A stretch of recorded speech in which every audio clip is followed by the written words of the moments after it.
تقریر کا عنوان ہے فضیلت قرآن مجید. وہ آئیں اور وقت کی پابندی کے ساتھ اپنی تقریر سامعین کے سامنے پیش کریں. حکمین محترمین تشریف فرما ہے.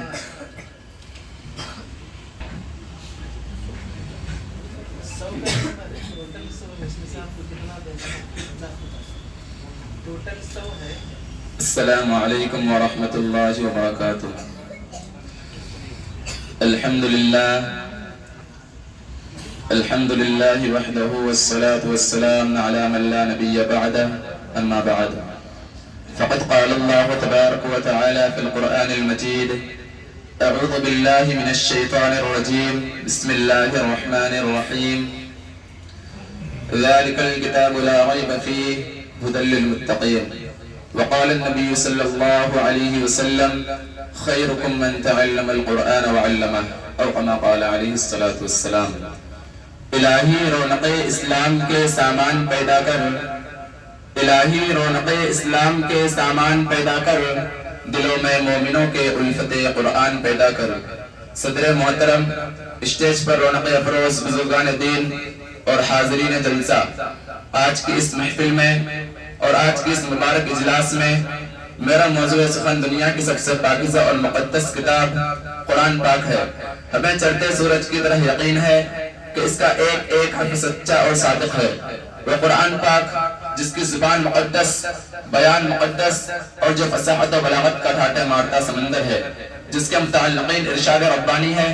قرآن وہ کتاب ہے جس کا صادق اور برحق ہونے میں کوئی شک و شبہ نہیں ہے، جس کے بارے میں محسن انسانیت حضرت پاک صلی اللہ علیہ وسلم نے ارشاد فرمایا کہ تم میں سب سے بہترین شخص وہ ہے جو قرآن کو سیکھے اور سکھائے.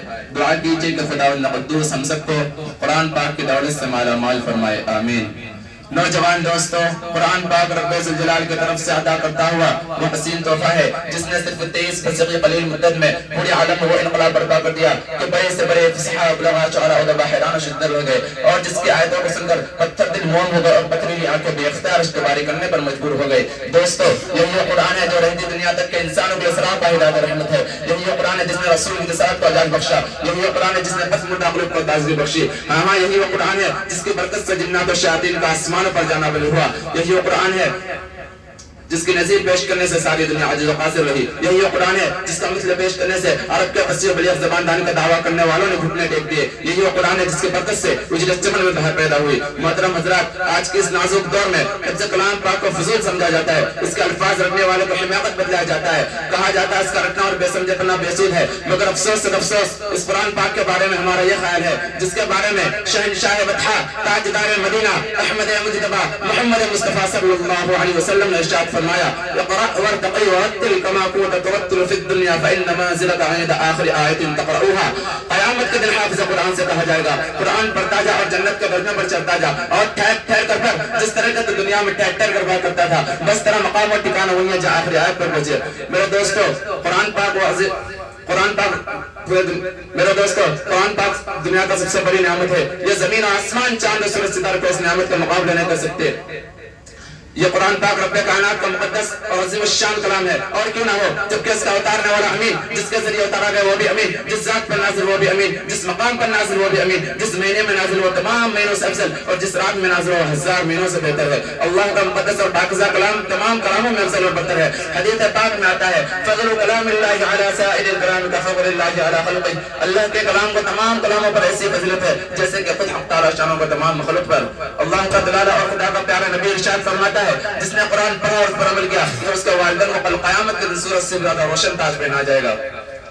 میرے دوستو، غور کرنے کا مقام ہے کہ جب والدین کو اس قدر انعام سے نوازا جائے گا تو خود پڑھنے والوں کے مقام و مرتبہ کا کیا عالم ہوگا. حضرات، قیامت کا میدان ہوگا اور 10 ایسے آدمی جس کے لیے جہنم واجب ہو چکی ہوگی. حافظ قرآن اپنے رب کی بارگاہ میں سفارش کرے گا اور پروردگار عالم کی سفارش کو قبول کرے گا اور اسے حافظ قرآن کی برکت سے نجات عطا ہوگی.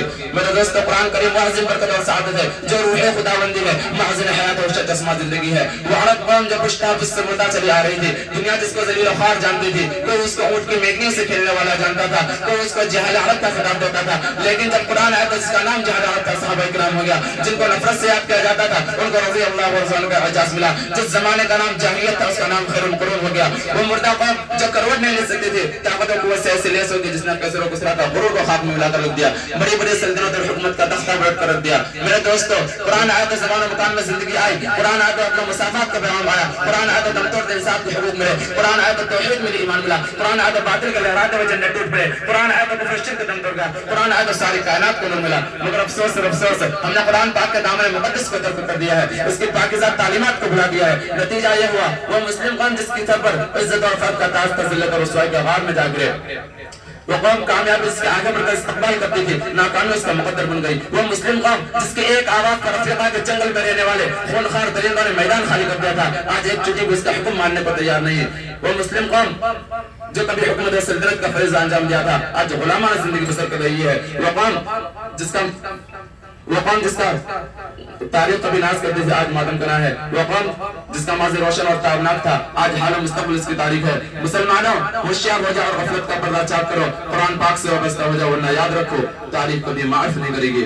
یہ چند باتوں پر میں اپنے تقریر کو ختم کرتا ہوں۔ وآخر دعوانا ان الحمد للہ رب العالمین۔